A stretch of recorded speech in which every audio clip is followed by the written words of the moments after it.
2022 பார்த்தீங்கன்னா ராயல் என்ஃபீல்டோட most affordable bike Hunter 350 launch பண்ணியிருந்தாங்க. ஸோ ஹண்டர் 350 வந்து பார்த்தீங்கன்னா ஒரு ரொம்ப காம்பேக்டான வண்டி, அதுவும் இல்லாமல் ப்ரைஸ் வைஸில் வந்து அதோட சீப்பஸ்ட் பைக்குன்னு சொல்லலாம். ஸோ ராயல் என்ஃபீல்டு என்ன பண்ணியிருக்காங்கன்னா 2025 ஒரு 9 அப்டேட்ஸ் பண்ணியிருக்காங்க. என்னென்ன அப்டேட்னு சொல்லிட்டு நம்ம இன்னைக்கு பார்த்துடலாம், வாங்க வீடியோக்குள்ள போயிடலாம். வண்டியில் ஃபர்ஸ்ட் அப்டேட் நம்ம என்னன்னு பார்த்தீங்கன்னா ஹெட்லைட்ஸ். ஸோ ஹெட்லைட்ஸ் வந்து உங்களுக்கு எல்இடி ஹெட்லைட்ஸ் கொடுத்துருந்தாங்க. ஸோ பழைய வெர்ஷனில் வந்து உங்களுக்கு ஹாலஜன் ஹெட்லாம்ப்ஸ் தான் கொடுத்துருந்தாங்க. ஸோ ஒரு ஸ்ப்ளிட் ஹெட்லைட்ஸ் ராயல் என்ஃபீல்டு லோகோவோட. So high beam low beam உங்களுக்கு ரெண்டு செப்பரேட்டாக தெரியும். இண்டிகேட்டர்ஸ் பார்த்தீங்கன்னா உங்களுக்கு வந்து ஹாலஜனில் தான் கொடுத்துருக்காங்க. இண்டிகேட்டர்ஸ் வந்து அவங்க எல்இடி ஆக்கலை. வண்டியோட ஃபோக்ஸ் பார்த்தீங்கன்னா ஒரு 41mm telescopic forks with 130mm suspension ட்ராவலுமே கொடுத்துருக்காங்க. டிஸ்க் இப்போ ரோட்டார் பார்த்தீங்கன்னா ஒரு 300mm டிஸ்க் ரோட்டார் சைஸ் கொடுத்துருக்காங்க. டபுள் பிஸ்டன் கேலிபர் கொடுத்துருக்காங்க ஃப்ரண்டில். டயர்ஸ் பார்த்தீங்கன்னா உங்களுக்கு ஒரு 110/70 17" டயர்ஸ் வந்து ஃப்ரண்டில் கொடுத்துருக்காங்க. ஸோ டயர்ஸை பொறுத்த வரைக்கும் ஹண்டரில் வந்து உங்களுக்கு எம்ஆர்எஃப்மே கொடுக்குறாங்க, வெண்டராக இருக்கிறாங்க. சிஎட்டுமே உங்களுக்கு வெண்டராக இருக்கிறாங்க. ஸோ சில மாடல்ஸில் வந்து உங்களுக்கு சிஎட், இது வந்து சிஎட் பேட்டர்ன், சில இதில் எம்ஆர்எஃப் சாப்பர் பேட்டர்ன் உங்களுக்கு கொடுத்துருக்காங்க. ஸோ இது சிஎட் சூம் பேட்டர்னில் உங்களுக்கு கொடுத்துருக்காங்க. ஸோ செகண்ட் டிஃபரன்ஸ் பார்த்தீங்கன்னா ஹேண்டில் பார் மாற்றிருக்காங்க, கொஞ்சம் லிஃப்டான handle bar. So third update வந்து ட்ரிப்பர் நேவிகேஷன். 2025 வந்து உங்களுக்கு வண்டி கூட வந்துருது. முன்னாடி வந்து ஒரு ஆப்ஷனாக இருந்து, ஸோ அது வந்து உங்களுக்கு வண்டி கூட வந்து இப்போ ட்ரிப்பர் நேவிகேஷன் ஆட் பண்ணியிருக்காங்க. நாலாவது அப்டேட் என்னன்னு பார்த்தீங்கன்னா முக்கியமான அப்டேட், நம்ம ரோட் கண்டிஷன்ஸுக்கு கிரவுண்ட் கிளியரன்ஸ் வந்து இம்ப்ரூவ் பண்ணியிருக்காங்க. ஸோ பழைய வண்டி ஹண்டரோட கிரவுண்ட் கிளியரன்ஸ் வந்து 150mm தான். ஸோ இது 160mm ஆக்கியிருக்காங்க. ஸோ 160mmங்கிறது வேற வண்டிக்கு வந்து உங்களுக்கு கம்பேர் பண்ணும்போது 170 180 அந்த மாதிரி இருக்கும். ஸோ இதோட வீல் பேஸ் வந்து ஷார்ட்டாக இருக்கனால உங்களுக்கு கிரவுண்ட் கிளியரன்ஸ் வந்து 160 வந்து போதுமானது தான். ஸோ அதுவுமே ஒரு பெரிய அப்டேட்னு சொல்லலாம். அடுத்த அஞ்சாவது அப்டேட் என்னன்னு பார்த்தீங்கன்னா ரியர் சஸ்பென்ஷன்.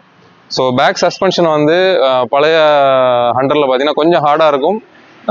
இப்போ அவங்க என்ன பண்ணியிருக்காங்கன்னா கொஞ்சம் ஹைட்டும் இன்க்ரீஸ் பண்ணியிருக்காங்க, கொஞ்சம் சஸ்பென்ஷன் வந்து இன்னும் சாஃப்டர் ஆக்கியிருக்காங்க. ஸோ இதுதான் உங்களுக்கு அஞ்சாவது அப்டேட். ஸோ அடுத்த ஆறாவது அப்டேட் என்னன்னு பார்த்தீங்கன்னா clutch. So first time Royal Enfield 350 segment பைக்ஸில் வந்து ஹண்டரில் தான் உங்களுக்கு slipper assist clutch first time கொடுத்துருக்காங்க. ஸோ லேட்டர் ஆன் நமக்கு வேற சேம் இதே இன்ஜின் சீரிஸில் வந்து வரலாம், ஸ்டாண்டர்டு கிளாசிக்ல எல்லாமே வரலாம். ரியர் டிஸ்க் பார்த்தீங்கன்னா உங்களுக்கு 270mm. So dual channel ABS வந்து இருக்குது இந்த மாடல். இது வந்து top variant. So dual channel ABS, back வந்து 270mm, சிங்கிள் பிஸ்டனில் தான் இருக்காது. ஸோ இதில் பேஸ் மாடலில் இதுக்கும் என்ன டிஃப்ரென்ஸ்னு கேட்டிங்கன்னா ஒன்று வந்து வீல்ஸ் வந்து இது அலாய் வீல்ஸ், அது வந்து உங்களுக்கு ஸ்போக் வீல்ஸாக வந்துடும். இது டுவல் சேனல் ஏபிஎஸ், அது உங்களுக்கு சிங்கிள் சேனல் ஏபிஎஸ், பேக் வந்து ட்ரம் பிரேக்கில் வரும் பேஸ் மாடலில். ஸோ இதுதான் உங்களுக்கு மேஜர் டிஃப்ரென்ஸ். அடுத்த ஏழாவது அப்டேட் என்னன்னு பார்த்தீங்கன்னா சார்ஜிங் போர்ட். நமக்கு சி டைப் சார்ஜிங் போர்ட் கொடுத்துருக்காங்க. டாப் வேரியன்ட்ல வந்து ஃபாஸ்ட் சார்ஜிங் போர்ட் வரும். பேஸ் வேரியன்ட்ல வந்து உங்களுக்கு C type ordinary charging port தான் வரும். ஸோ இந்த சார்ஜிங் போர்ட் வந்து ப்ரீவியஸ் மாடல்ஸ்லாம் உங்களுக்கு இல்லை. ஸோ அடுத்த எட்டாவது அப்டேட் என்னன்னு பார்த்தீங்கன்னா வண்டியோட சீட்ஸ் குஷனிங் வந்து கொஞ்சம் இம்ப்ரூவ் பண்ணியிருக்காங்க. பழைய வெர்ஷன்ல வந்து சீட் குஷன் வந்து ஃபோம் வந்து உங்களுக்கு கூட கொஞ்சம் ஆட் பண்ணியிருக்காங்க, கொஞ்சம் கம்ஃபர்டபுளாகவே இருக்குன்னு சொல்லலாம். ஹண்டரை பொறுத்த வரைக்கும் ரைடிங் சீட்டை வந்து எப்போ ரொம்ப கம்ஃபர்டபுளாக இருக்கும். பில்லியனுக்கு வந்து இன்னும் கூட கொஞ்சம் சீட் எக்ஸ்டெண்ட் பண்ணியிருந்தாங்கன்னா இது இன்னுமே வந்து நல்லா இருந்திருக்கும். ஒன்பதாவது மேஜர் அப்டேட் என்னன்னு பார்த்தீங்கன்னா வண்டியோட கலர் ஆப்ஷன்ஸ். ஸோ உங்களுக்கு மொத்தம் 6 கலர் ஆப்ஷன்ஸ் இருக்கு.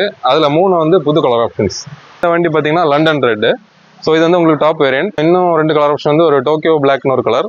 ஸோ பிளாக்ல ஒரு சின்ன கிராஃபிக்ஸோட, இன்னொன்று ரியோ ஒயிட். ஸோ அதுவுமே ஃபுல்லாக டேங்க் வந்து ஒயிட் கலரில் வரும், ஒரு சின்ன கிராஃபிக்ஸோட. இவ்வளோ அப்டேட்ஸ் கொடுத்துருக்காங்க. ப்ரைஸிங் வந்து என்னடா ரொம்ப இருக்குமேன்னு பார்த்தா இல்லை, ஜஸ்ட் ஒரு 5,000 to 7,000 தான் டிஃப்ரென்ஸ். ஸோ பேஸ் வேரியன்ட் பார்த்தீங்கன்னா உங்களுக்கு 1,50,000 எக்ஸ் ஷோரூம். மிட் வேரியன்ட் போனீங்கன்னா 1,77,000 எக்ஸ் ஷோரூமில் வருது. டாப் வேரியண்டே உங்களுக்கு 1,82,000 தான் எக்ஸ் ஷோரூம் வருது. ஸோ ஆன் ரோட் பார்த்தீங்கன்னா உங்களுக்கு மேக்ஸிமம் ஒரு 2,20,000 2,30,000 இன்சூரன்ஸ் ஆர்டிஓ எல்லாம் சேர்த்தாலே உங்களுக்கு அவ்வளோதான் வரும். ஒரு 350cc பைக் நமக்கு வந்து இவ்வளோ ப்ரைஸ் டேக்ல கிடைக்குதுன்னா இப்போ உள்ள மார்க்கெட் ஸ்ட்ராட்டஜியில் ஒரு லோவஸ்ட் காஸ்ட்னே நம்ம சொல்லலாம். ராயல் என்ஃபீல்டு பைக்ஸ் எடுத்தீங்கன்னா எல்லாமே சைஸாக இருக்கும், ஹியூஜ் சைஸ். ஸோ சைஸ் வைஸ்லையுமே ஒரு காம்பேக்டான ஒரு குட்டியான ஒரு வண்டி. அவங்க பார்த்தீங்கன்னா எல்லாமே 650cc செக்மெண்ட்லேயே வந்துட்டாங்க. இன்டர்செப்டர் ஆகட்டும், சூப்பர் மீட்டியர், இப்போ அடுத்து கிளாசிக் கூட 650 செக்மெண்ட்ல வருது. ஸோ ஒரு 350 செக்மெண்ட்ல ரொம்ப குட்டியான வண்டி அப்படின்னு பார்த்தீங்கன்னா நம்ம ஹண்டர் தான். ஸோ இந்த வண்டியை பொறுத்த வரைக்கும் இதோட ஸ்பெஷாலிட்டி பார்த்தீங்கன்னா எல்லாருக்குமே இந்த வண்டி செட் ஆகும். என்னன்னு பார்த்தீங்கன்னா அண்டர் பவர்டும் இல்லை, ரொம்ப பவர் கூடின வண்டியும் இல்லை, ஒரு ஆவரேஜான பவர் 20 bhp. டார்க்குமே நமக்கு வந்து லோ அண்ட் டார்க். என்ஃபீல்டை பொறுத்த வரைக்கும் லாங் ஸ்ட்ரோக் இன்ஜின்ஸ் உங்களுக்கு லோ அண்ட் டார்க் நல்லா இருக்கும். ஸோ யங்ஸ்டர்ஸ் ஆகட்டும், கொஞ்சம் ஏஜ்டு பர்சன் ஆகட்டும், மிட் ஏஜில் இருக்கவங்களுக்கும் நல்ல செட் ஆகிற வண்டின்னு சொல்லலாம். இப்போ ஃபீட்பேக் எல்லாம் எடுத்து ராயல் என்ஃபீல்டு வந்து நிறைய முக்கியமான அப்டேட்ஸ் பண்ணியிருக்காங்க. ஹைவே க்ரூஸ் பண்ணதுக்கும் மோர் தென் எனஃப். ஒரு 90 கிலோமீட்டர் வந்து நீங்கள் ஆவரேஜாக மெயின்டைன் பண்ணலாம். வைப்ரேஷன்ஸ் வந்து அவ்வளோவா இல்லை. இன்னொன்று நம்ம சிட்டி டிராஃபிக்கில் டெய்லி கம்யூட் யூஸ் பண்ணுறதுக்கும் கிளச் லைட்டர் ஆகிட்டாங்க. ஸோ டிராஃபிக்ஸில் நமக்கு ஓட்டுறதுக்கு ரொம்ப கம்ஃபர்டபுளாக இருக்கும். கிரவுண்ட் கிளியரன்ஸுக்குமே நம்ம ரோட்ஸுக்கு போதுமானது தான். வித் ஷார்ட்டர் வீல் பேஸ் வந்து ஒரு போதுமான கிரவுண்ட் கிளியரன்ஸ். இன்ஜின் ஸ்பெக் எல்லாமே நமக்கு ப்ரீவியஸ் வெர்ஷன் அதே தான். ஒரு 350cc segment 20 bhp 27 Nm dark produce பண்ணுற அதே இன்ஜின் தான். Same 30 litres fuel tank. உங்களுக்கு வந்து ஆவரேஜாக ஒரு 35 km மைலேஜ் கிடைக்கும். சீட் ஹைட் பார்த்தீங்கன்னா 790 mm. நமக்கு கிரவுண்ட் கிளியரன்ஸ் கூடி இருக்கு, ஆனால் சீட் ஹைட் சேம் தான். பேக் சீட் வந்து ரியர் பில்லியன் ரைடருக்கு வந்து கொஞ்சம் சீட் பெருசாக இருந்தால் இன்னும் கம்ஃபர்டபுளாக இருக்கும். ஹேண்டில் பார் வந்து ஒரு சின்ன சேஞ்ச், கொஞ்சம் உங்களுக்கு உங்கள் சைடு வந்து ஒரு பெண்ட் ஆன மாதிரி இருக்கு, கொஞ்சம் லிஃப்ட் பண்ணியிருக்காங்க. இதோட சவுண்டு கேட்டுடலாம்.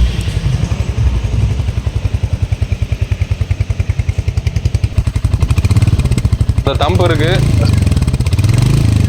ஸ்பீடோமீட்டர் பார்த்தீங்கன்னா உங்களுக்கு partially analog and digital speedometer. Tachometer இல்லை, ட்ரிப் நேவிகேஷன் இருக்கு. உங்கள் மொபைலில் கனெக்ட் பண்ணி டைரக்ஷன் மட்டும் உங்களுக்கு காமிக்கும். சுவிச்சஸ் வந்து நமக்கு ரைட் சைடு பார்த்தீங்கன்னா ஹசார்ட் சுவிட்சும், நமக்கு செல்ஃப் ஸ்டார்ட் சுவிட்சு, கீழ் சுவிட்ச் இருக்கு. லெஃப்ட் சைடில் வந்து உங்களுக்கு pass light, high beam, low beam, indicator, horn இவ்வளோ தான்.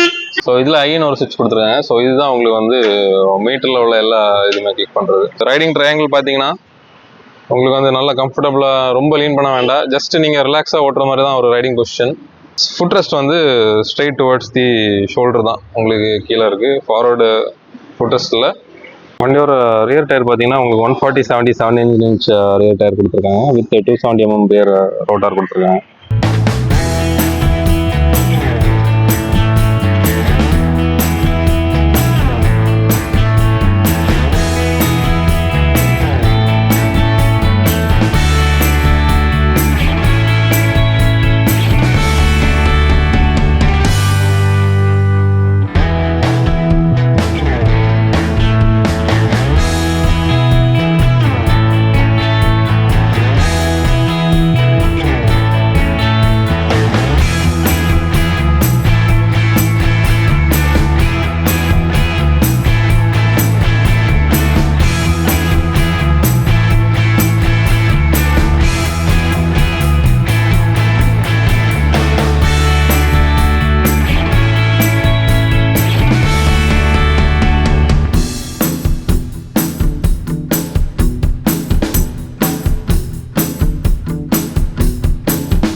இந்த வீடியோ பிடிச்சுன்னா லைக் பண்ணுங்கள், ஷேர் பண்ணுங்கள், நம்ம சேனலை சப்ஸ்கிரைப் பண்ணிக்கோங்க.